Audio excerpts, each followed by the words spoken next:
Baby, baby. I don't know where this is done. Hello! Hi, welcome to the best show of the internet. My name is Candlestick. Candlestick? Yeah. My name is Mrs. Potts, and I Okay, we just got back from Iceland, you guys. And we wanted to just recap you on the trip because it was unbelievable. Seriously, it's one of the coolest places in the world. It was so beautiful. I almost wish that we were outside more. Yeah. We were yeah. like in the city the whole time. That's true. But here's the deal. We went in the winter, so it's nighttime like 20 hours a day. The sun rises at 11:30 and sets at 3:50 p.m. So we had to like do all our tours and stuff like really fast. And then it was nighttime all the time. So we just drank a lot. But it was so great. It's not different than every other day. That is very true. Okay, so one of the first things we did was go to the Bjork VR experience because this little queen loves Bjork. She does love Bjork. And you knew all the songs, and I don't know how you can memorize a Bjork song Because there's no tempo or flow. Or structure or. When the guy was introducing the song, I was like, oh yeah, and he was like, that's right. I was like, don't take my job, bitch. And then we went to this geothermal spa. Geothermal. I called the Secret Lagoon. Oh. Apparently the most natural spot ever. It's all the water's heated by the lava from the rocks. I don't believe it though. We also went to the Blue Lagoon, which is like the most popular tourist thing you can do, but it is so beautiful and the landscape's beautiful, the water is amazing. We got really drunk. Really drunk, really fast too, and they cut you off, which I found out was good. They I got fast really drunk, and I didn't even anticipate it. Yeah, because the water dehydrates you intensely.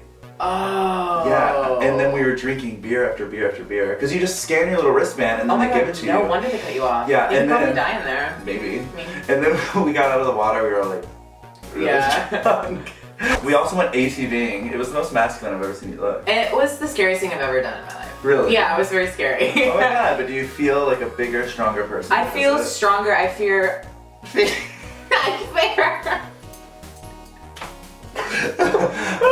I feel more dom top, maybe. Awesome. And I don't know.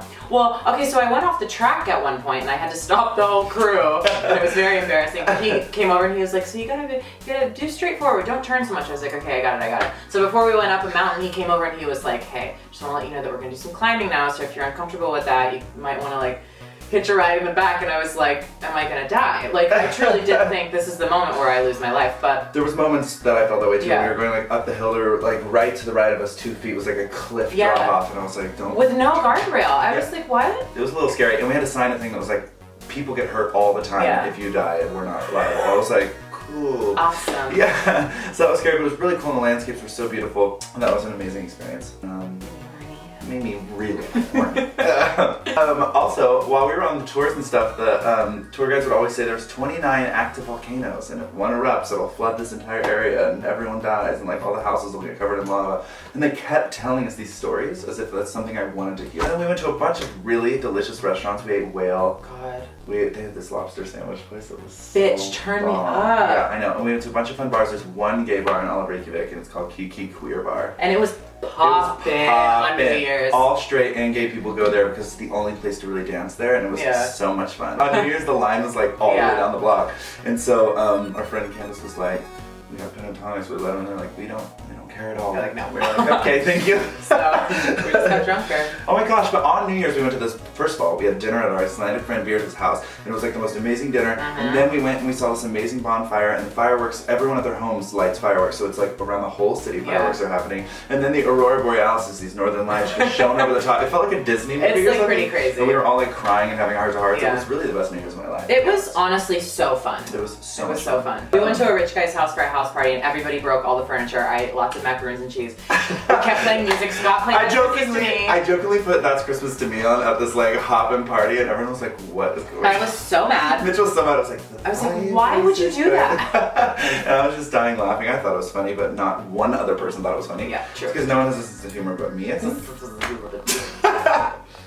I stayed a couple days later and went ice caving and saw a bunch of like waterfalls and stuff. And then now that we got home, I've been ice caving in his.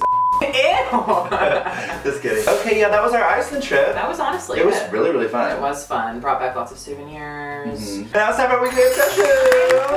Okay, my weekly obsession, the fact we've been working on this book for like a year. It's like this photo book And it's all these Polaroids, and we took all the pictures like a year ago, and just it's taken forever to like finalize, but it's gonna come out now, and it's this coffee table book with 200 photos, or 200 pages of photos, and a bunch of like stories about some crazy things. And you can pre-order it. The description box is below, and the pre-order link is in that description box. Those things are true. So be sure to pre-order it before it sells out. Everyone here's a good song to listen to anything else today, or you will die. I'm gonna have to say La La Land. There's a scene in La La Land at the end where it's this big montage, and I cry my eyes out like watching it because it's just so beautiful. And there's a song on the soundtrack called Epilogue, and it's like goes through the whole story, and it's what they play during the montage. Yeah. And I can't stop playing it. That's when you hear that bum bum bum bum bum bum, I can't stop. My song of the week is a song, I'm like late as hell, but it's called Room in Here, the DJ Jazzy Jeff remix by Anderson Paak. It's so good, it's so sexy, the lyrics are so good, yeah, it's amazing. He sounds hot on it, the harmony's good, it makes me want to pop this. No, check it out. Check it out! Thanks guys for tuning in. I hope you had a good time. And next time you see us, this will be gone. This will be gone. We're gonna change it when we're not lazy. When you overhaul your whole life. Your whole life. Goodbye.